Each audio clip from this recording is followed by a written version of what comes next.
New revelations have come out about the Obama administration's possible misuse of classified intelligence information as a weapon against political opponents. Here's CNN reporting.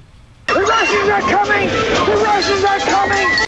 Yes, that's right. In the latest revelations, documents released by a whistleblower suggest that Obama's former National Security Advisor, Susan Rice, asked intelligence officers to unmask the names of Donald Trump's associates in surveillance documents. President Obama then ensured that those documents would be spread far and wide and leaked to the press in an unprecedented abuse of surveillance in the political sphere. Here's the report from NBC News. Pay no attention to that man behind the curtain. The great boss has spoken. Further evidence from surveillance video cameras shows that Vice President Joe Biden personally crept into Trump Tower dressed in a black cat burglar outfit, broke into Mr. Trump's offices, installed a bug in Mr. Trump's telephone, and then leapt from the window, attached to a wire, and dressed as a dominatrix, recreating a scene from Mr. and Mrs. Smith, which the vice president said he'd always particularly enjoyed.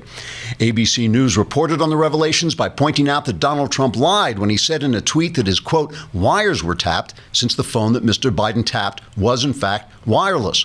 Democratic Congressman Adam Schiff called for a full investigation, saying, quote, if this administration can't be trusted to know whether their phones have wires or not, then clearly there are communist agents at the highest level of government, and I have their names right here in this envelope, which I will open when the moment is right, and the clock strikes 12, and the wolfbane blooms, and hell freezes over, unquote.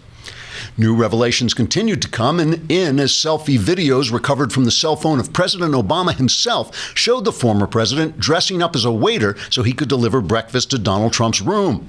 Then, when Mr. Trump was busy eating, then President Obama attempted to plant an 8x10 glossy photograph of Vladimir Putin, signed by the Russian president with the words, "To the Donald, who's your Vladdy?"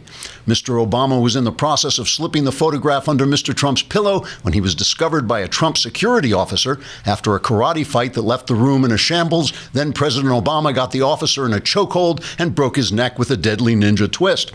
President Obama then attempted to escape Trump Tower, engaging in a running gun battle with the police after a car chase through central Manhattan ended with Obama running his souped-up Trans Am off a Battery Park pier into New York Harbor. The then president was recovered from the water and taken by officers to one police plaza where he was sweated by detectives until he broke down sobbing and confessed that it was actually he who had signed the Putin photo.